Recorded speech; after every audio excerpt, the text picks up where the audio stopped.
चौथा जब नवरात्र हो कुष्मांडा को ध्याते, जिसने रचा ब्रह्मांड ये पूजन है करवाते। आदि शक्ति कहते जिन्हें अष्टभुजी है रूप, इस शक्ति के तेज से कहीं छाव कहीं धूप। या देवी सर्वभूतेषु माँ कुष्मांडा रूपेण संस्थिता, नमस्तस्यै नमस्तस्यै नमस्तस्यै नमो नमः। ओम नमः शिवाय। जय माता दी। प्रिय भक्तजनों, आज चैत्र मास की शुक्ल पक्ष की चतुर्थी तिथि है। आज का दिन सौर मंडल की अधिष्ठात्री माता कुष्मांडा को समर्पित है। आज के दिन स्वच्छ मन से माता कुष्मांडा की कथा का श्रवण करने से रोग शोक नष्ट हो जाते हैं, यश बल सुख समृद्धि की प्राप्ति होती है, मन कर्म वचन में पवित्रता आ जाती है और माता कुष्मांडा रोग नाशिनी है, ज्ञान की प्राप्ति कराती है और बुद्धि कौशल का विकास होता है। तो आज मैं आप सभी को चैत्र नवरात्रि में सुनाने जा रही हूँ माता कुष्मांडा की बड़ी ही दुर्लभ कथा। साथ ही हम दुर्गा सप्तशती पाठ का भी श्रवण करेंगे, जिसे कथा में अनिवार्य रूप से सुना जाता है। इस दुर्गा सप्तशती पाठ को सुने बिना कथा का पूर्ण फल प्राप्त नहीं होता। तो आप सभी भक्तजन इन कथाओं को बड़ी ही श्रद्धा और प्रसन्न चित्त मन से सुनिएगा। कौशल देश में सुशील नाम का एक निर्धन ब्राह्मण रहता था। प्रतिदिन मिलने वाली भिक्षा से वह अपने परिवार का भरण पोषण करता था। उसके कई बच्चे थे। प्रातःकाल वह भिक्षा लेने घर से निकलता और सायंकाल लौट आता था। देवताओं, पितरों और अतिथियों की पूजा करने के बाद आश्रित जन को खिलाकर ही वह स्वयं भोजन ग्रहण करता था। इस प्रकार भिक्षा को वह भगवान का प्रसाद समझकर स्वीकार करता था। इतना दुखी होने पर भी वह दूसरों की सहायता के लिए सदैव तत्पर रहता था। यद्यपि उसके मन में अपार चिंता रहती थी, फिर भी वह सदैव धर्म कर्म में लगा रहता था। अपनी इंद्रियों पर उसका पूर्ण नियंत्रण था। वह सदाचारी, धर्मात्मा और सत्यवादी था। उसके हृदय में कभी क्रोध, अहंकार और ईर्ष्या जैसे तुच्छ विकार उत्पन्न नहीं होते थे।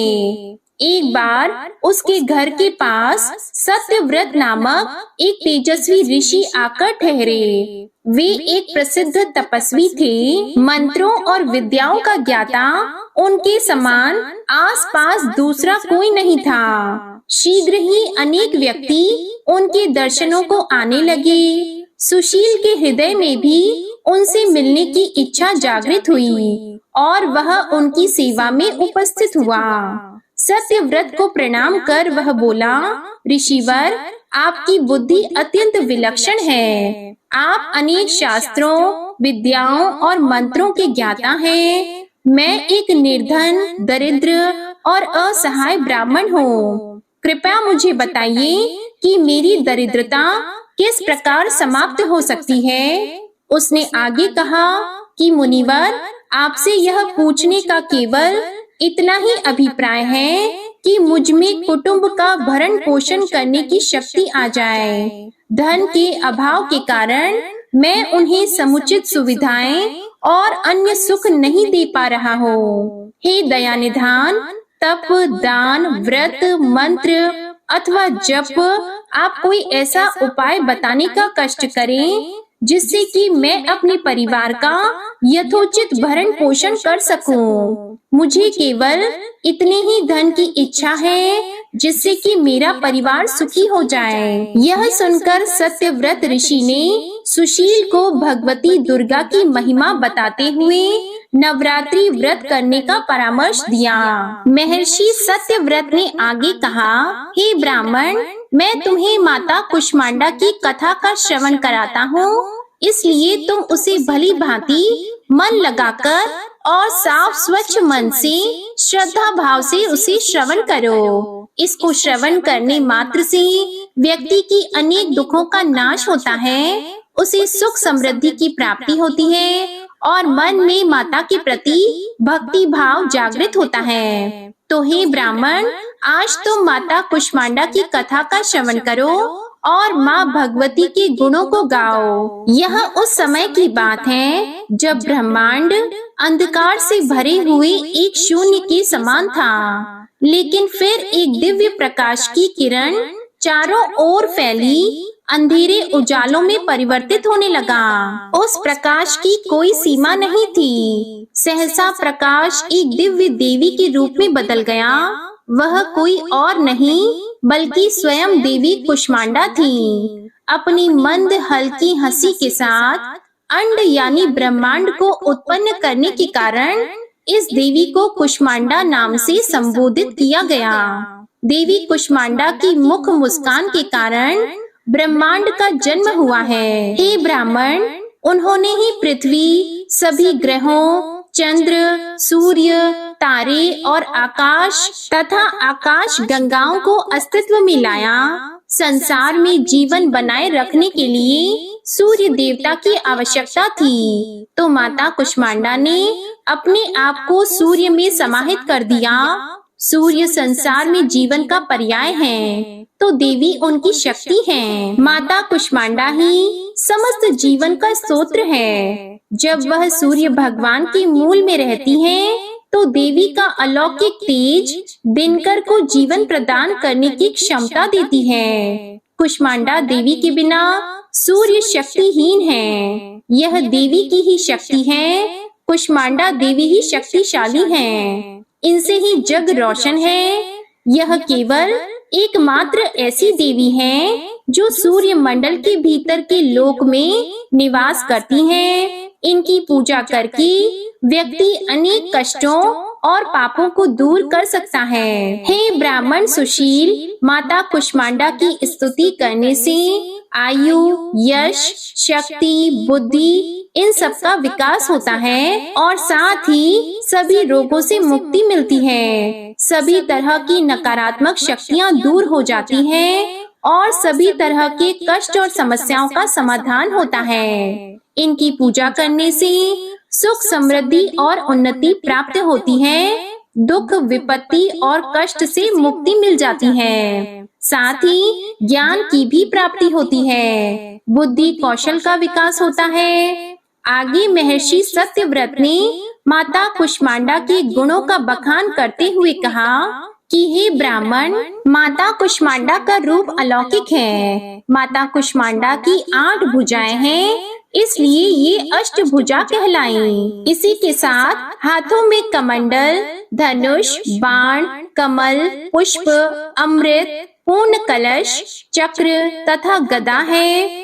8वें हाथ में सभी सिद्धियों और निधियों को देने वाली जपमाला है। इन देवी का वाहन सिंह है। संस्कृत में कुम्हड़ी को कुष्मांडा कहते हैं, इसलिए इन देवी को कुष्मांडा कहा जाता है। इन देवी का वास सूर्य मंडल के भीतर लोक में है। सूर्य लोक में रहने की शक्ति और क्षमता केवल इन्हीं में है, इसलिए इनके शरीर की कांति और प्रभा सूर्य के भांति ही चमकती रहती है। इनके ही तेज से 10 दिशाएं अलौकिक हैं। ब्रह्मांड की सभी वस्तुएं और प्राणियों में इन्हीं का तेज व्याप्त है। प्रिय भक्तजनों, इस तरह महर्षि सत्यव्रत ने सुशील ब्राह्मण को नवरात्रि व्रत करने का परामर्श दिया।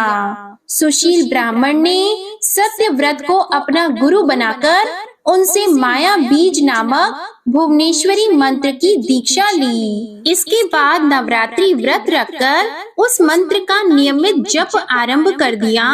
उसने भगवती दुर्गा की श्रद्धा और भक्ति पूर्वक आराधना की। 9 वर्षों तक प्रत्येक नवरात्रि में वह भगवती दुर्गा की माया बीज मंत्र का निरंतर जप करता रहा। सुशील की भक्ति से प्रसन्न होकर 9वें वर्ष की नवरात्रि में अष्टमी की आधी रात को देवी भगवती साक्षात प्रकट हुई और सुशील ब्राह्मण को उसका अभीष्ट वर प्रदान करते हुए उसे संसार का समस्त वैभव, ऐश्वर्य और मोक्ष प्रदान किया।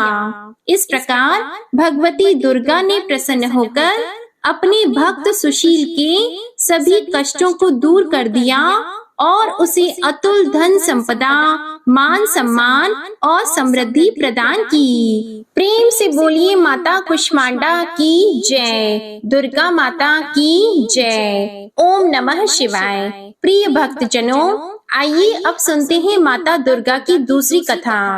बहुत समय पहले की बात है, किसी गांव में एक कुम्हार अपनी पत्नी और अपने 9 महीने के बच्चे के साथ रहता था। कुम्हार माता दुर्गा का बहुत बड़ा भक्त था। कुम्हार माता दुर्गा की प्रतिमा बनाकर उसे बाजार में बेचकर अपनी जीविका चलाता था। कुम्हार और उसकी पत्नी हर रोज माता दुर्गा की पूजा किया करते थे। कहते हैं माता अपने सच्चे भक्तों की परीक्षा अवश्य लेती है। एक बार कुम्हार माँ दुर्गा की प्रतिमा बनाने के लिए मिट्टी को अपने पैरों से रोद रहा था। वह आंखें बंद करके माता दुर्गा का ध्यान करते हुए मिट्टी को रौंद रहा था। कुम्हार की पत्नी खाना बनाने में व्यस्त थी। वह अपने बच्चे को बाहर चारपाई पर सुलाकर चली गई। अचानक बच्चे की नींद खुल गई। वह बच्चा खेलते खेलते वहां आ गया जहां पर उसका पिता कुम्हार माता दुर्गा के ध्यान में मग्न होकर अपने पैरों से मिट्टी को रौंद रहा था। अचानक कुम्हार का बेटा उसके पैरों के नीचे आ गया और कुम्हार ने अपने बच्चे को ही अपने पैरों से मिट्टी के साथ रौंद दिया। कुम्हार का पैर और मिट्टी खून से सन गए। अचानक जब वह बच्चे की माँ भोजन पकाकर बाहर आई, तब उसका बच्चा चारपाई पर नहीं मिला। इसलिए वह अपने पति के पास पहुंची जहां वह मिट्टी को रौंद रहा था। अचानक उसका ध्यान कुम्हार के पैर पर गया। वह कुम्हार के हाथ को पकड़कर मिट्टी से बाहर खींच लेती है। तब जाकर कुम्हार अपने होशो हवास में आता है। यह देखकर कुम्हार और उसकी पत्नी बेटे को हाथ में लेकर रोने लगे कि मैंने यह क्या कर दिया, अपने ही बच्चे को मार दिया। माता दुर्गा की प्रतिमा के सामने जाकर वह रोने और गिड़गिड़ाने लगा। कुम्हार बोला कि मैं तो आपके ही ध्यान में मग्न था। यदि हमारा बच्चा हमें नहीं मिला तो हम दोनों अपनी जान दे देंगे। माता दुर्गा दोनों की प्रार्थना सुनकर प्रकट हुई। उसी मिट्टी से एक कुम्हार के बच्चे जैसा एक पुतला तैयार किया और माता रानी ने अपनी शक्ति से उस पुतले में प्राण डाल दिए। कुम्हार और उसकी पत्नी अपने बच्चे को पाकर बहुत प्रसन्न हुए और माता रानी का जयकारा लगाने लगे। देवी माँ अपने भक्तों की परीक्षा अवश्य लेती है, तो एक बार प्रेम से बोलिए माँ भवानी की जय। ओम नमः शिवाय। जय माता दुर्गा। तो आज मैं अब आपको सुना रही हूँ नवरात्रि में सुनी जाने वाली श्री दुर्गा सप्तशती पाठ का अध्याय 1, 2 और 3 का वर्णन। तो सबसे पहले आप सुनिए अध्याय 1। इस अध्याय में मेधा ऋषि का राजा सुरथ और समाधि का देवी की महिमा बताने का वर्णन है। महर्षि मार्कंडेय जी बोले, सूर्य के पुत्र सावर्णी की उत्पत्ति की कथा विस्तार पूर्वक कहता हूँ, सुनो। सावर्णी महामाया की कृपा से जिस प्रकार मनवंतर के स्वामी हुए, उसका भी हाल सुनो। पहले स्वरोचिष नामक राज्य था। वह प्रजा को अपने पुत्र के समान मानते थे, तो भी कोलाद विध्वंसी राजा उनके शत्रु बन गए। दुष्टों को दंड देने वाले राजा सुरथ की उनके साथ लड़ाई हुई। कोला विध्वंसियों की संख्या में कम होने पर भी राजा सुरथ युद्ध में उनसे हार गए। तब वह अपनी नगर में आ गए। केवल अपने देश का राज्य ही उनके पास रह गया और वह उसी देश के राजा होकर राज्य करने लगे, किंतु उनके शत्रुओं ने उन पर वहां आक्रमण किया। राजा को बलहीन देखकर उसके दुष्ट मंत्रियों ने राजा की सेना और खजाना अपने अधिकार में कर लिया। राजा सुरथ अपने राज्य अधिकार को हार कर शिकार खेलने के बहाने घोड़े पर सवार होकर वहां से एक भयंकर वन की ओर चले गए। उस वन में उन्होंने महर्षि मेधा का आश्रम देखा। वहाँ मेधा महर्षि अपने शिष्यों तथा मुनियों से सुशोभित बैठे हुए थे और वहाँ कितने ही हिंसक जीव परम शांति भाव से रहते थे। राजा सुरथ ने महर्षि मेधा को प्रणाम किया और महर्षि ने भी उनका उचित सत्कार किया।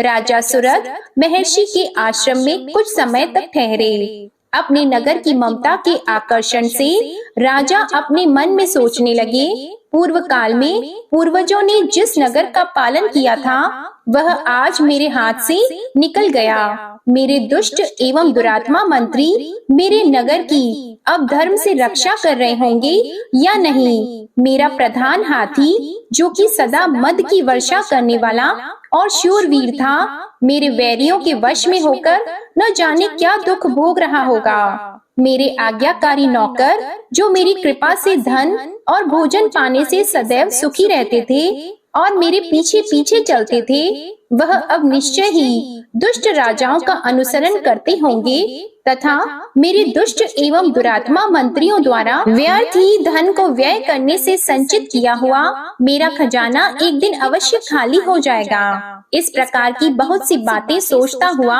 राजा निरंतर दुखी रहने लगा। एक दिन राजा सुरथ ने महर्षि मेधा के आश्रम के निकट एक वैश्य को देखा। राजा ने उससे पूछा, भाई तुम कौन हो? यहाँ तुम्हारे आने का क्या कारण है? और तुम मुझे शोकग्रस्त अनमने से दिखाई देते हो, इसका क्या कारण है? राजा के यह नम्र वचन सुनकर वैश्य ने महाराज सुरथ को प्रणाम करके कहा। वैश्य बोला, राजन मेरा नाम समाधि है, मैं धनियों के कुल में उत्पन्न एक वैश्य हूँ।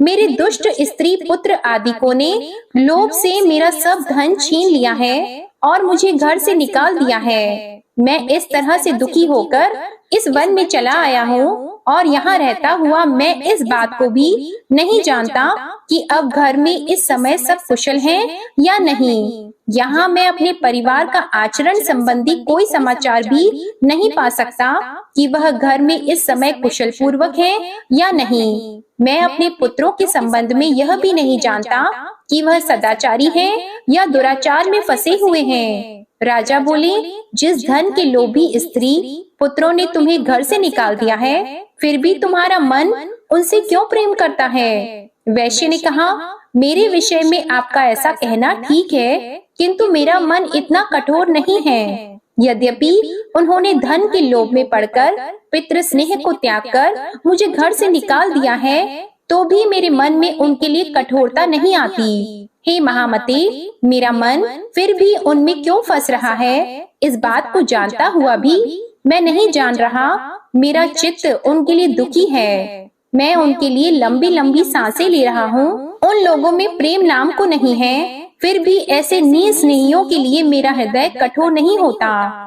महर्षि मार्कंडेय जी ने कहा, हे ब्राह्मण, इसके पश्चात महाराज सुरथ और वह वैश्य दोनों महर्षि मेधा के समीप गए और उनके साथ यथा योग्य न्याय संभाषण करके दोनों ने वार्ता आरंभ की। राजा बोले, हे भगवान, मैं आपसे एक बात पूछना चाहता हूँ, सो आप कृपा करके मुझे बताइए। मेरा मन अधीन नहीं है, इससे मैं बहुत दुखी हूँ। राज्य धन आदि की चिंता अभी तक मुझे बनी हुई है और मेरी यह ममता अज्ञानियों की तरह बढ़ती ही जा रही है। और यह समाधि नामक वैश्य भी अपने घर से अपमानित होकर आया है। इसके स्वजनों ने भी इसे त्याग दिया है। स्वजनों से त्यागा हुआ भी यह उनसे हार्दिक प्रेम रखता है।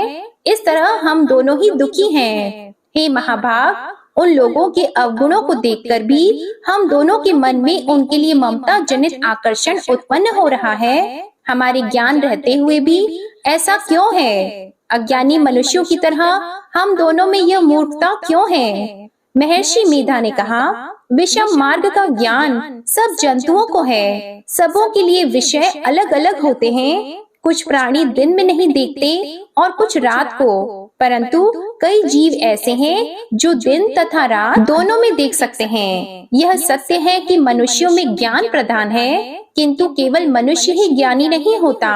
पशु पक्षी आदि भी ज्ञान रखते हैं। जैसे यह पशु पक्षी ज्ञानी हैं, वैसे ही मनुष्यों का ज्ञान है, और जो ज्ञान मनुष्यों में वैसे ही पशु पक्षियों में है, तथा अन्य बातें भी दोनों में एक जैसी पाई जाती हैं। ज्ञान होने पर भी इन पक्षियों की ओर देखो कि अपने भूख से पीड़ित बच्चों की चोंच में कितने प्रेम से अन्न के दाने डालते हैं। हे राजन, ऐसा ही प्रेम मनुष्यों में अपनी संतान के प्रति भी पाया जाता है। लोभ के कारण अपने उपकार का बदला पाने के लिए मनुष्य पुत्रों की इच्छा करते हैं और इस प्रकार मोह के गड्ढे में गिरा करते हैं। भगवान श्री हरि की जो माया है, उसी से यह संसार मोहित हो रहा है। इसमें आश्चर्य की कोई बात नहीं, क्योंकि वह भगवान विष्णु की योग निद्रा है। यह माया ही तो है जिसके कारण संसार मोह में जकड़ा हुआ है। यही महामाया भगवती देवी ज्ञानियों के चित्त को बलपूर्वक खींचकर मोह में डाल देती है और उसी के द्वारा संपूर्ण जगत की उत्पत्ति होती है। यही भगवती देवी प्रसन्न होकर मनुष्य को मुक्ति प्रदान करती है। यही संसार के बंधन का कारण है तथा संपूर्ण ईश्वरों की भी स्वामिनी है। महाराज सूरत ने पूछा, भगवान, वह देवी कौन सी है जिसको आप महामाया कहते हैं? हे ब्राह्मण, वह कैसे उत्पन्न हुई और उसका कार्य क्या है? उसके चरित्र कौन कौन से हैं? प्रभु, उसका जैसा प्रभाव हो, जैसा स्वरूप हो, वह सब ही कृपा करके मुझसे कहिए, मैं आपसे सुनना चाहता हूँ। महर्षि मेधा बोले, राजन, वह देवी तो नित्य स्वरूपा है। उसके द्वारा यह संसार रचा गया है, तब भी उसकी उत्पत्ति अनेक प्रकार से होती है। वह सब आप मुझसे सुनो।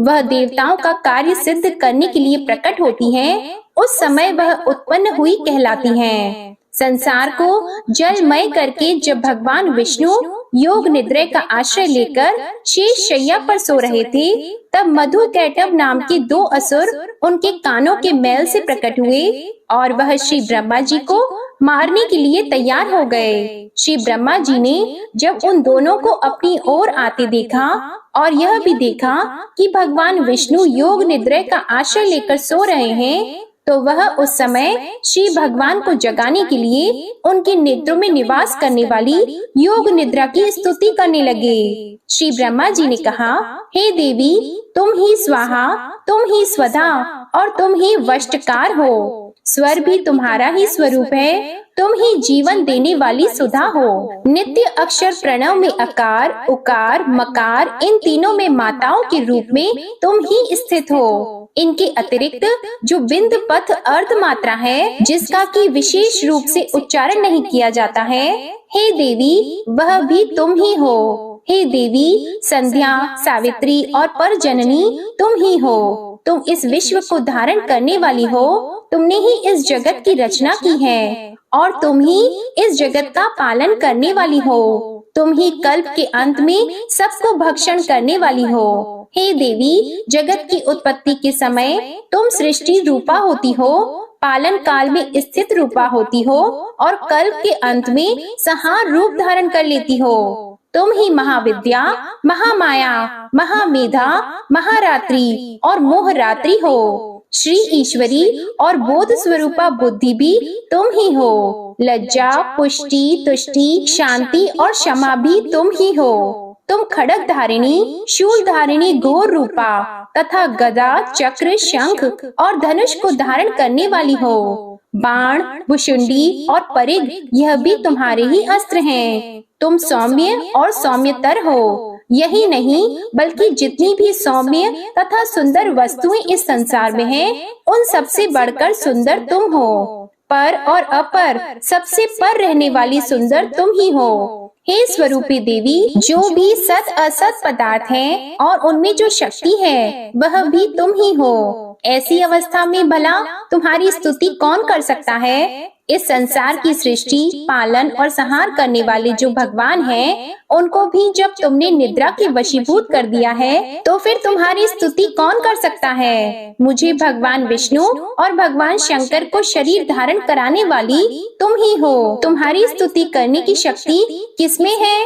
हे देवी, तुम तो अपनी इन उदार प्रभावों के कारण ही प्रशंसनीय हो। मधु और कैटब जो भयंकर असुर हैं, इन्हें मोह में डाल दो और श्री हरि भगवान विष्णु को भी जल्दी जगा दो और उनमें इनको मार डालने की बुद्धि भी उत्पन्न कर दो। महर्षि मेधा बोले, हे राजन, जब श्री ब्रह्मा जी ने देवी से इस प्रकार स्तुति करके भगवान को जगाने तथा मधु और कैटब को मारने के लिए कहा, तो वह भगवान श्री विष्णु के नेत्र, मुख, नासिका, बाहु, हृदय और वक्ष स्थल से निकलकर ब्रह्मा जी के सामने खड़ी हो गईं। उनका ऐसा करना था कि भगवान श्री हरि तुरंत जाग उठे और दोनों असुरों को देखा, जो कि अत्यंत बलवान तथा पराक्रमी थे और मारे क्रोध के जिनके नेत्र लाल हो रहे थे और जो ब्रह्मा जी का वध करने के लिए तैयार थे। तब क्रोधित हुए उन दोनों दुरात्मा असुरों के साथ भगवान श्री हरि पूरे 5000 वर्ष तक लड़ते रहे।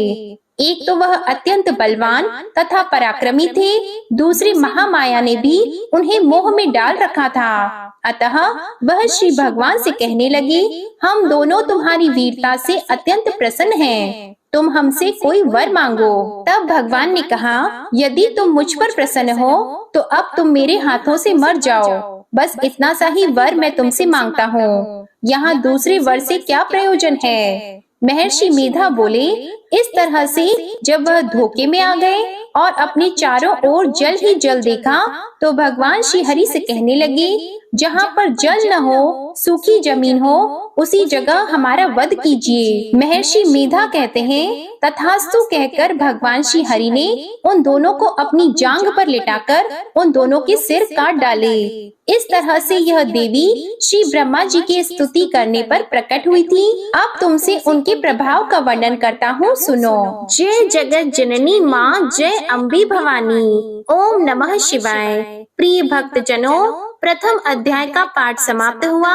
दुर्गा सप्तशती पाठ का दूसरा अध्याय। इसमें देवताओं के तेज से देवी के प्रादुर्भाव और महिषासुर की सेना के वध का वर्णन है। महर्षि मेधा बोले, प्राचीन काल में देवताओं और असुरों में पूरे 100 वर्ष तक घोर युद्ध हुआ था और देवराज इंद्र देवताओं के नायक थे। इस युद्ध में देवताओं की सेना परास्त हो गई थी और इस प्रकार संपूर्ण देवताओं को जीतकर महिषासुर इंद्र बन बैठा था। युद्ध के पश्चात हारे हुए देवता प्रजापति श्री ब्रह्मा को साथ लेकर उस स्थान पर पहुँचे जहाँ पर श्री भगवान शंकर विराजमान थे। देवताओं ने अपनी हार का सारा वृतांत भगवान श्री विष्णु और शंकर जी से कह सुनाया। वह कहने लगे, हे प्रभु, महिषासुर सूर्य, चंद्रमा, इंद्र, अग्नि, वायु, यम, वरुण तथा अन्य देवताओं के सब अधिकार छीनकर सबका अधिष्ठाता स्वयं बन बैठा है। उसने समस्त देवताओं को स्वर्ग से निकाल दिया है। वह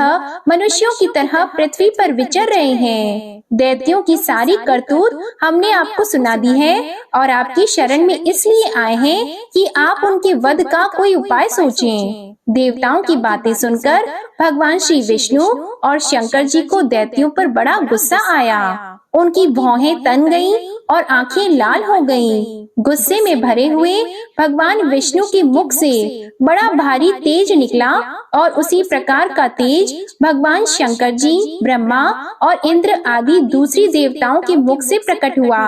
फिर वह सारा तेज एक में मिल गया और तेज का पुंज वह ऐसा दिखता था जैसे कि जाज्वल्यमान पर्वत हो। देवताओं ने देखा कि उस पर्वत की ज्वाला चारों ओर फैली हुई थी और देवताओं के शरीर से प्रकट हुए तेज की किसी अन्य तेज से तुलना नहीं हो सकती थी। एक स्थान पर इकट्ठा होने पर वह तेज एक देवी के रूप में परिवर्तित हो गया और अपने प्रकाश से तीनों लोकों में व्याप्त जान पड़ा।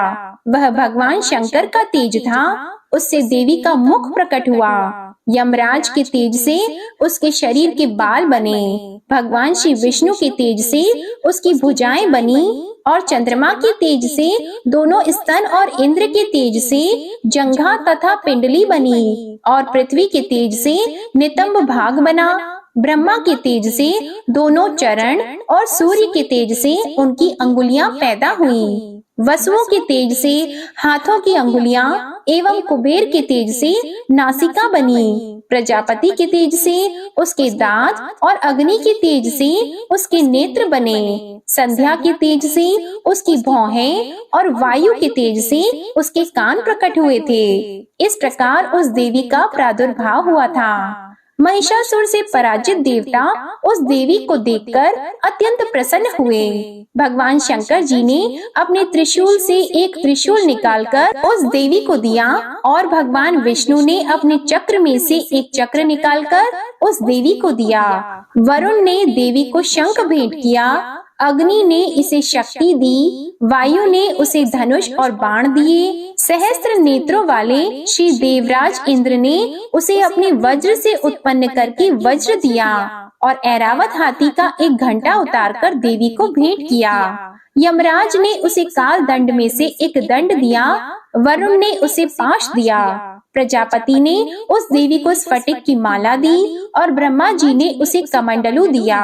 सूर्य ने देवी के समस्त रोमों में अपनी किरणों का तेज भर दिया। काल ने उसे चमकती हुई ढाल और तलवार दी और उज्जवल हार और दिव्य वस्त्र उसे भेंट किए और इनके साथ ही उसने दिव्य चूड़ामणि दी, 2 कुंडल, कंकड़, उज्जवल अर्धचंद्र, बाहों के लिए बाजूबंद, चरणों के लिए नुपुर, गले के लिए सुंदर हंसली और अंगुलियों के लिए रत्नों की बनी हुई अंगूठियां उसे दी। विश्वकर्मा ने उनको फरसा दिया और उसके साथ ही कई प्रकार के अस्त्र और अभेद्य कवच दिए और इसके अतिरिक्त उसने कभी न कुम्हालने वाले सुंदर कमलों की मालाएं भेंट की। समुद्र ने सुंदर कमल का फूल भेंट किया, हिमालय ने सवारी के लिए सिंह और तरह तरह के रत्न देवी को भेंट किए। यक्षराज कुबेर ने मधु से भरा हुआ पात्र और शेष नाग ने उन्हें बहुमूल्य मणियों से विभूषित नागहार भेंट किया। इसी तरह दूसरे देवताओं ने भी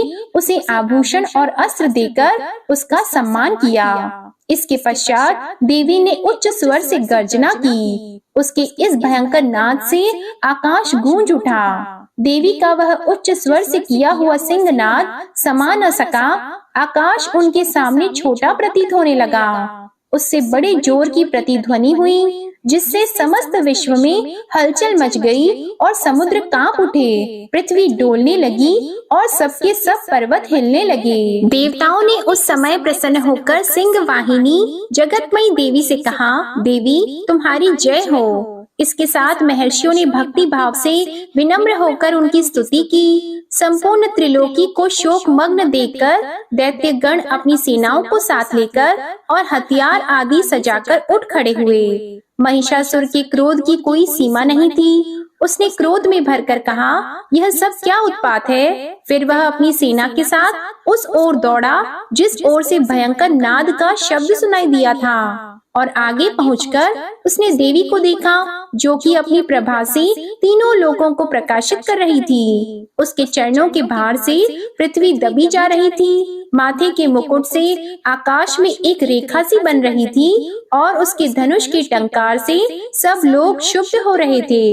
देवी अपनी सहस्त्रों भुजाओं को संपूर्ण दिशाओं में फैलाए खड़ी थी। इसके पश्चात उनका दैत्यों के साथ युद्ध छिड़ गया और कई प्रकार के अस्त्र शस्त्रों से सब की सब दिशाएं उद्भासित होने लगी। महिषासुर की सेना का सेनापति चिक्षुर नामक एक महान असुर था। वह आगे बढ़कर देवी के साथ युद्ध करने लगा और दूसरे दैत्यों की चतुरंगिनी सेना साथ लेकर चामर भी लड़ने लगा और 60,000 महारथियों को साथ लेकर उदग्र नामक महादैत्य आकर युद्ध करने लगा और महाहनु नामक असुर 1 करोड़ रथियों को लेकर, असिलोमा नामक असुर 5 करोड़ सैनिकों को साथ लेकर युद्ध करने लगा। वाशकल नामक असुर 60 लाख असुरों के साथ युद्ध में आ डटा। विडाल नामक असुर 1 करोड़ रथियों सहित लड़ने को तैयार था। इन सब के अतिरिक्त और भी हजारों असुर हाथी और घोड़े साथ लेकर लड़ने लगे और इन सब के पश्चात महिषासुर करोड़ों रथों, हाथियों और घोड़ों सहित वहां आकर देवी के साथ लड़ने लगा। सभी असुर तोमर, भिंदीपाल, शक्ति, मूसल, खड़गों, फरसों, पट्टियों के साथ रणभूमि में देवी के साथ युद्ध करने लगे। कई शक्तियां फेंकने लगे और कोई अन्य शस्त्र आदि। इसके पश्चात सबके सब दैत्य अपनी अपनी तलवारें हाथों में लेकर देवी की ओर दौड़े और उसे मार डालने का उद्योग करने लगे। मगर देवी ने क्रोध में भरकर खेल ही खेल में उनके सब अस्त्रों शस्त्रों को काट दिया। इसके पश्चात ऋषियों और देवताओं ने देवी की स्तुति आरंभ कर दी और वह प्रसन्न होकर असुरों के शरीरों पर अस्त्र शस्त्रों की वर्षा करती रहीं। देवी का वाहन भी क्रोध में भरकर दैत्य सेना में इस प्रकार विचरने लगा जैसे कि वन में दावानल फैल रहा हो। युद्ध करती हुई देवी ने क्रोध में भरकर जितने श्वासों को छोड़ा वह तुरंत ही सैकड़ों हजारों गणों के रूप में परिवर्तित हो गए। फरसे, भिंदीपाल, खड़ग और पट्टिश इत्यादि अस्त्रों के साथ दैत्यों से युद्ध करने लगे। देवी की शक्ति से बड़े हुए वह गण दैत्यों का नाश करते हुए ढोल, शंख और मृदंग आदि बजा रहे थे। फिर देवी ने त्रिशूल, गदा, शक्ति, खड़ग इत्यादि से सहस्त्रों असुरों को मार डाला। कितनों को घंटे की भयंकर आवाज से ही यमलोक पहुंचा दिया। कितने ही असुरों को उसने पास में बांधकर पृथ्वी पर धर घसीटा। कितनों को अपनी तलवार से टुकड़े टुकड़े कर दिए और कितनों को गदा की चोट से धरती पर सुला दिया। कई दैत्य मूसल की मार से घायल होकर रक्त वमन करने लगे और कई शूल से छाती फट जाने के कारण पृथ्वी पर लेट गए और कितनों की बाण से कमर टूट गई। देवताओं को पीड़ा देने वाले दैत्य कट कट कर मरने लगे। कितनों की बाहें अलग हो गईं, कितनों की ग्रीवाएं कट गईं, कितनों के सिर कटकर दूर भूमि पर लुढ़क गए, कितनों के शरीर बीच में से कट गए और कितनों की जंघाएं कट गईं और वह पृथ्वी पर गिर पड़े। कितने ही सिरों और पैरों के कटने पर भी भूमि पर से उठ खड़े हुए और शस्त्र हाथ में लेकर देवी से लड़ने लगे और कई दैत्यगण भूमि में बाजों की ध्वनि के साथ नाच रहे थे। कई असुर जिनके सिर कट चुके थे बिना सिर के धड़ से ही हाथ में शस्त्र लिए हुए लड़ रहे थे। दैत्य रह रह कर ठहरो ठहरो कहते हुए देवी को युद्ध के लिए ललकार रहे थे। जहाँ पर यह घोर संग्राम हुआ था वहाँ की भूमि रथ, हाथी, घोड़े और असुरों की लाशों से भर गई थी और असुर सेना के बीच में रक्तपात होने के कारण रुधिर की नदियां बह रही थीं। और इस तरह देवी ने असुरों की विशाल सेना को क्षण भर में इस तरह से नष्ट कर डाला जैसे तृणकाष्ठ के बड़े समूह को अग्नि नष्ट कर डालती है। और देवी का सिंह भी गर्दन के बालों को हिलाता हुआ और बड़ा शब्द करता हुआ असुरों के शरीरों से मानो उनके प्राणों को ढूंढ रहा था। वहाँ देवी के गणों ने जब दैत्यों के साथ युद्ध किया तो देवताओं ने प्रसन्न होकर आकाश से उन पर पुष्पों की वर्षा की। जय माता दी। अब आप सुनिए श्री दुर्गा सप्तशती का अध्याय 3। इस अध्याय में सेनापतियों सहित महिषासुर के वध का वर्णन है। महर्षि मेधा ने कहा, महिषासुर की सेना नष्ट होती देखकर उस सेना का सेनापति चिक्षुर क्रोध में भरकर देवी के साथ युद्ध करने के लिए आगे बढ़ा। वह देवी पर इस प्रकार बाणों की वर्षा करने लगा मानो सुमेरु पर्वत पानी की धार बरसा रहा हो। इस प्रकार देवी ने अपने बाणों से उसके बाणों को काट डाला तथा उसके घोड़ों और सारथी को मार दिया। साथ ही उसके धनुष और उसकी अत्यंत ऊंची ध्वजा को भी काटकर नीचे गिरा दिया। उसका धनुष कट जाने के पश्चात उसके शरीर के अंगों को भी अपने बाणों से बींध दिया। धनुष, घोड़ों और सारथी के नष्ट हो जाने पर वह असुर ढाल और तलवार लेकर देवी की तरफ आया। उसने अपनी तीक्ष्ण धार वाली तलवार से देवी के सिंह के मस्तक पर प्रहार किया और बड़े वेग से देवी की बाईं भुजा पर वार किया। किंतु देवी की बाईं भुजा को छूते ही उस दैत्य की तलवार टूटकर 2 टुकड़े हो गई। इससे दैत्य ने क्रोध में भरकर शूल हाथ में ले लिया और उसे भद्रकाली देवी की ओर फेंका। देवी की ओर आता हुआ वह शूल आकाश से गिरते हुए सूर्य के समान प्रज्वलित हो उठा। उस शूल को अपनी ओर आते हुए देखकर देवी ने भी शूल छोड़ा और महाअसुर के शूल के 100 टुकड़े कर दिए और साथ ही महाअसुर के प्राण भी हर लिए। चिक्षुर के मरने पर देवताओं को दुख देने वाला चामर नामक दैत्य हाथी पर सवार होकर देवी से लड़ने के लिए आया और उसने आने के साथ ही शक्ति से प्रहार किया।